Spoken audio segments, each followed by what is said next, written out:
नमस्कार, स्वागत है आपका खबरों का पंचनामा में। मैं हूं आपके साथ वक्ता। हम लेकर आए हैं देश और दुनिया की 5 बड़ी खबरें, जिस पर चर्चा के लिए हमारे साथ स्टूडियो में मौजूद हैं कैपिटल टीवी के editor in chief doctor Manish Kumar ji. Doctor साहब, आपका बहुत बहुत स्वागत है। धन्यवाद। सबसे पहले नजर डालते हैं आज की हेडलाइंस पर।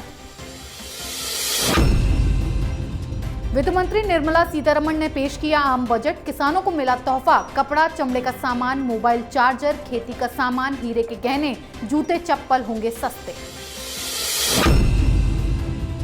बजट से बौखलाया विपक्ष, कांग्रेस ने बताया अनर्थ नीति। केंद्रीय मंत्री बोले सबको ध्यान में रखकर बनाया गया बजट। नोएडा में पूर्व आईपीएस अफसर के घर आयकर का छापा, बेसमेंट में मिले 600 निजी लॉकर, अब तक 3 करोड़ रुपए बरामद। पंजाब कांग्रेस में बवाल, पार्टी छोड़ने वाले कांग्रेस के वरिष्ठ नेता का आरोप, टिकट के बदले प्रियंका गांधी के लिए मांगा गया था हेलीकॉप्टर। पाकिस्तान की एक बार फिर हुई इंटरनेशनल बेइज्जती, अमेरिकी सांसद की अपील, मसूद खान जैसे जिहादी को न बनाए राजनीति।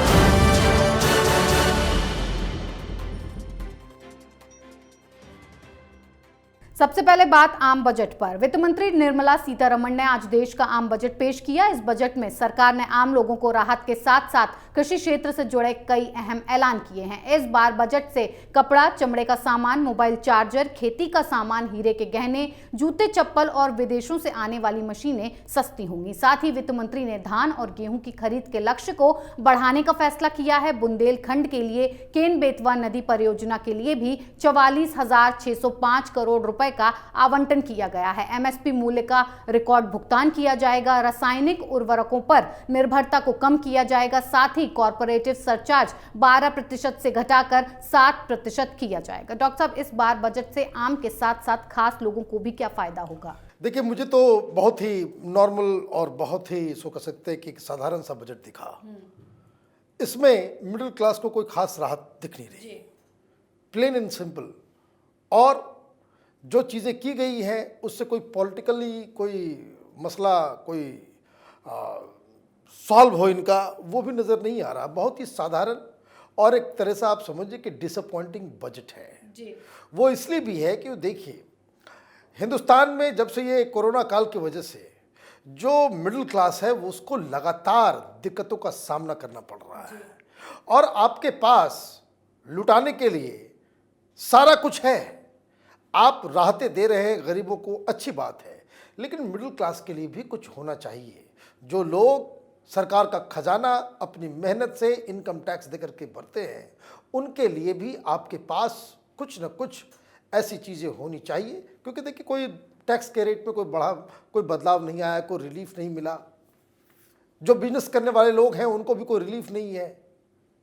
अब ये सारी चीज़ें हो रही हैं, लेकिन हाँ, जो गरीब वर्ग है, जो किसान आंदोलन कर रहे हैं, तो किसानों के लिए बहुत सारे फायदे, बहुत सारी चीज़ें, और उनके लिए, उनके बढ़ोतरी के लिए दूरगामी योजनाओं का भी घोषणा किया गया। लेकिन ओवरऑल आप ये कह सकते हैं कि मिडिल क्लास के लिए, हम लोग, आप लोग जैसे लोगों के लिए इसमें कोई फ़ायदा मुझे तो नजर नहीं आ रहा। जी डॉक्टर साहब, अगली खबर बजट से बौखलाए विपक्ष पर। मोदी सरकार का बजट विपक्ष के नेताओं को पसंद नहीं आया। जहां एक ओर सरकार इस बजट को दूरदर्शी बता रही है, तो वहीं विपक्षी दलों ने बजट को अनर्थ नीति कहा है। बजट पर निशाना साधते हुए ममता बनर्जी ने निराशा जाहिर की। ममता बनर्जी ने कहा कि बेरोजगारी और महंगाई से कुचले जा रहे आम लोगों के लिए बजट शून्य है। सरकार बड़े शब्दों में खो गई है, इसका कोई मतलब नहीं है, ये पैगासस स्पिन बजट है। वहीं कांग्रेस का कहना है कि मोदी सरकार की अनर्थ नीति ने देश पर ऋण बढ़ाने का ही काम किया है। मोदीनॉमिक्स ने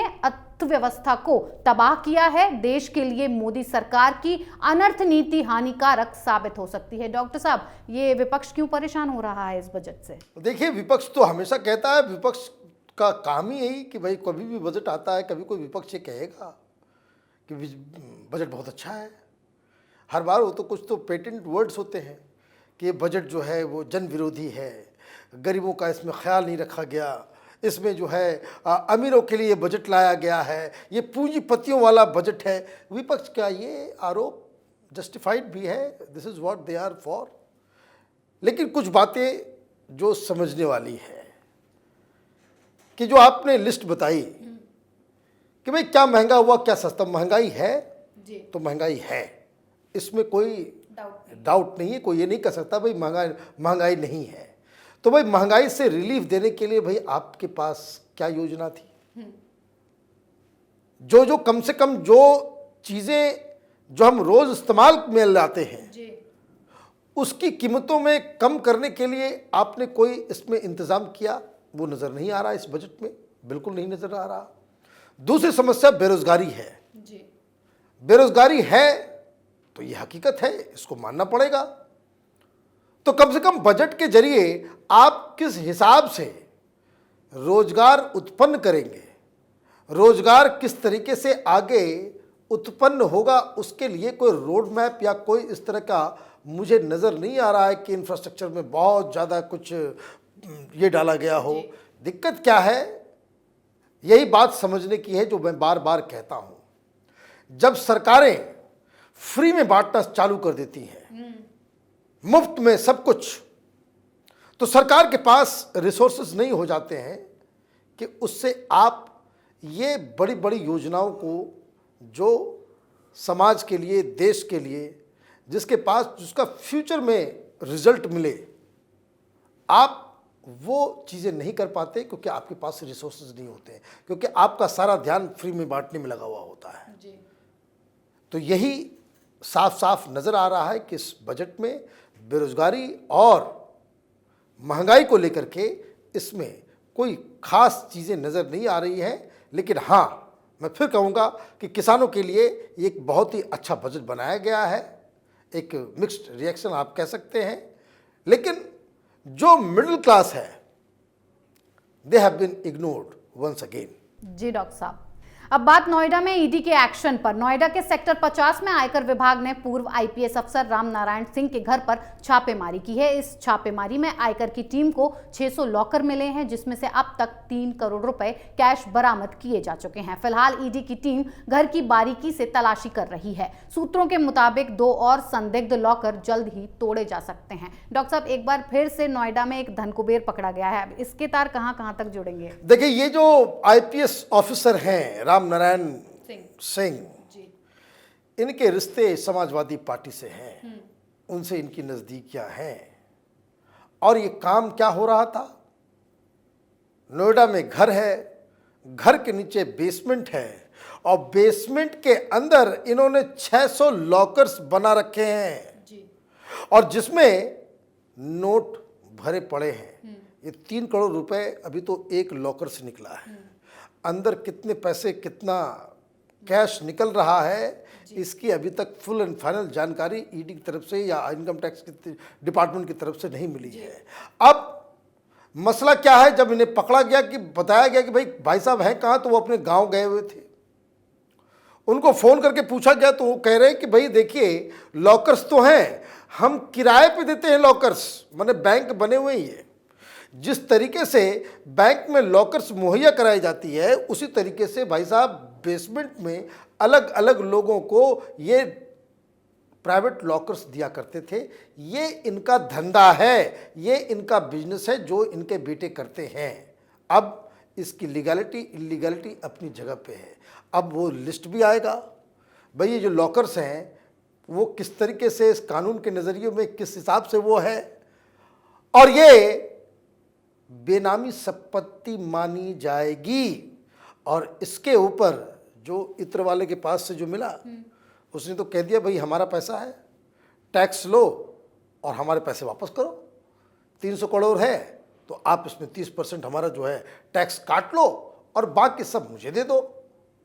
यहाँ जो पकड़े जा रहे हैं पैसे, ये बेनामी सीधे सरकार के पास पहुंच जाएगा, इसमें कोई कुछ नहीं होगा। लेकिन बड़ा सवाल ये है कि इतने सारे पैसे एक जगह पे कैसे क्यों आ रहे हैं और हर जगह ये समाजवादी पार्टी से ही क्यों तार जुड़ रहा है, ये भी एक बहुत बड़ा सवाल है। जी डॉक्टर साहब, अगली खबर पंजाब कांग्रेस में कलह पर। पंजाब चुनाव में लुधियाना में टिकट बंटवारे को लेकर कांग्रेस में विरोध बढ़ता जा रहा है। कांग्रेस को लुधियाना से एक के बाद एक झटके मिल रहे हैं। कांग्रेस से सीनियर नेता अमरजीत सिंह टिक्का ने पार्टी से इस्तीफा देकर कई बड़े आरोप लगाए हैं। उन्होंने कहा है कि साउथ हलके से टिकट की मांग की गई थी, लेकिन टिकट इसलिए काट दिया गया कि कांग्रेस के बड़े नेता उनसे टिकट के बदले हेलीकॉप्टर किराए पर मांग रहे थे और वो नहीं दे पाए, जिसके बाद उन्होंने कांग्रेस को छोड़ दिया। डॉक्टर साहब, कांग्रेस में रिश्वत दो टिकट लो का हिसाब किताब चल रहा है।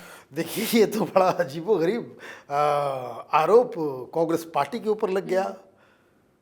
लोग बता रहे हैं कि भाई प्रियंका वाड्रा के लिए उनसे डिमांड किया गया था कि भाई वो यूपी में जो जा रही हैं उनमें उनको हेलीकॉप्टर चाहिए जी, और हेलीकॉप्टर आप मुहैया कराएं।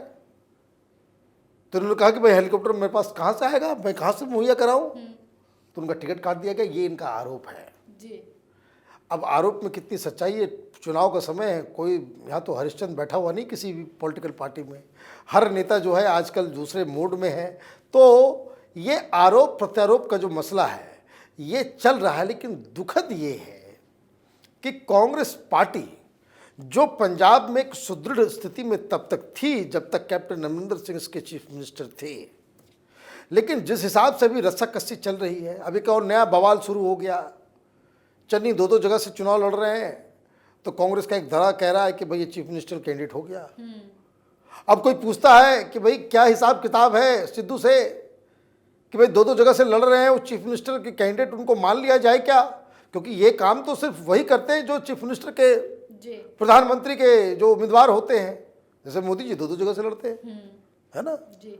राहुल गांधी प्रधानमंत्री के उम्मीदवार थे तो दो जगह से लड़े, वो अमेठी में भी लड़े और वायनाड भी जाकर चले लड़ गए। तो इनके लिए भी दो सीट निकाली गई है। तो इसका मतलब बिल्कुल साफ है। तो उधर सिद्धू अब नया पैंतराबाजी कर रहे हैं। उन्होंने कहा भाई ये सब हमसे सवाल मत किया करो। उसकी घोषणा राहुल गांधी करेंगे 1-2 दिन के अंदर, फिर नया बवाल कांग्रेस पार्टी के अंदर होगा और फिर पार्टी टूटेगी। तो कांग्रेस पार्टी की स्थिति के ऊपर क्या कमेंट किया जाए।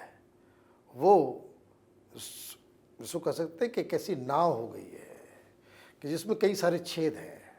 एक छेद आदमी बंद करता है, दूसरा शुरू हो जाता है, दूसरा करता है, तीसरा शुरू हो जाता है।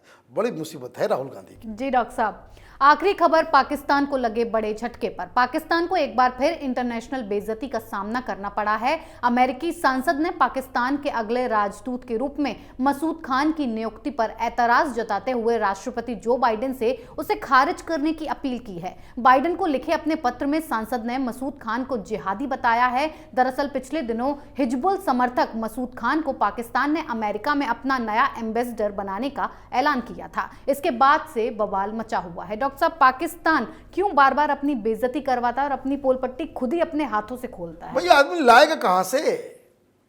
वहां सब जिहादी समर्थक हैं। अब ये इमरान खान ये संसद में ओसामा बिन लादेन को शहीद बता देते हैं।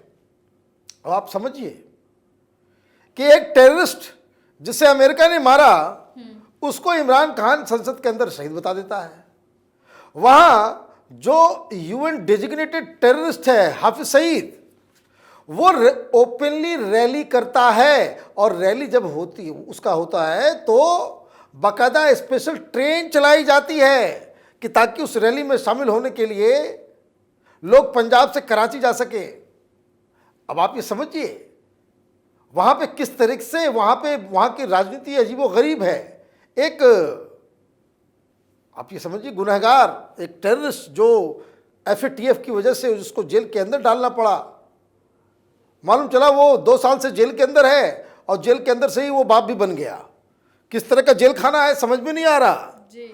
तो ये बताता है कि भाई वहाँ का डिप्लोमेट्स, वहाँ के नेता, वहाँ की आर्मी, ये सब के सब जिहादी हैं। अब किसी भी व्यक्ति को आप अपने हिसाब से, तो इन्होंने तो कोई डिप्लोमेट को चुन करके भेजा होगा वहाँ पे। अब इमरान खान के पास वैसे लोग ही नहीं है कि जिसका कनेक्शन टेररिस्टों से नहीं हो, तब इसमें क्या किया जा सकता है। इसलिए इंटरनेशनल बेइज्जती उनकी नीति होगी। जी डॉक्टर साहब, इतनी बेहतरीन जानकारी के लिए बहुत बहुत धन्यवाद। धन्यवाद। खबरों का पंचनामा में आज के लिए इतना ही। देश विदेश की बाकी खबरों और उनके सटीक एनालिसिस के लिए देखते रहिए कैपिटल टीवी में। लाइक कीजिए, शेयर कीजिए और कैपिटल टीवी को सब्सक्राइब कीजिए। नमस्कार।